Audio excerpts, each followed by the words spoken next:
нам немножко странно слышать периодические высказывания о том, что какие-то мифические атаки с севера готовятся против Армении об экзистенциальной угрозе со стороны Организации договора коллективной безопасности.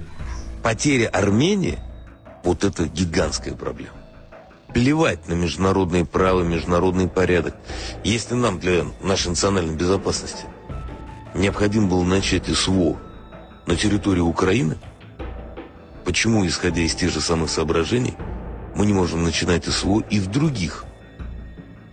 точках нашей зоны влияния? Երբ մի երկրի արտգործնախարարը ծաղրում է Հայաստանի անվտանգության մտահոգությունները եւ այդ նույն երկրի պետական հեռուստաեթերում անթաքույց քարոզվում է Հայաստանի դեմ հատուկ ռազմական գործողության գաղափարը, դա այլևս մասնավոր կարծիք չէ, դա պետական քաղաքականություն է։ Երբ հիբրիդային պատերազմ հասկացությունը մերժում են եւ միաժամանակ Կրասնոդարի հայ եկեղեցու բակում բեմադրում են ցույցեր Հայաստանի հանրության եւ Սփյուռքի համայնքների վրա ազդելու համար, երբ ժողովուրդն ու եկեղեցին մեկ են կարգախոսը գործիքի են վերածում քաղաքական ճնշման եւ ներքին պառակտումների լարումների համար, սա ինչ է, եթե ոչ միջամտություն մեր ներքին գործերին։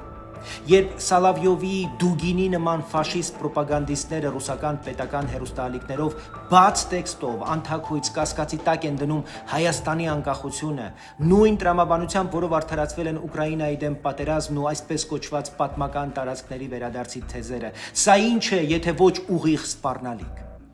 Ուկրաինայում էլ ամեն ինչ սկսվեց խոսքից, ծաղրից, քարոզչությունից, հետո դարձավ պատերազմ։ Հայաստանում այսօր դեռ խոսքի փուլում ենք, բայց դա չի նշանակում, որ վտանգը չեզոքացել է։ Հիբրիդային պատերազմը հենց սա է, երբ քեզ ասում են ոչինչ չկա, մինչդեռ աշխատում են քո դեմ։ Այստեղ բանալի բառը պատերազմն է։ Ովքեր են պատերազմում? Թշնամիները։ Սա պատերազմ է, եւ դա պետք է անվանել իր անունով՝ գրոհ եւ հարձակում Հայաստանի ինքնիշխանության եւ պետականության դեմ։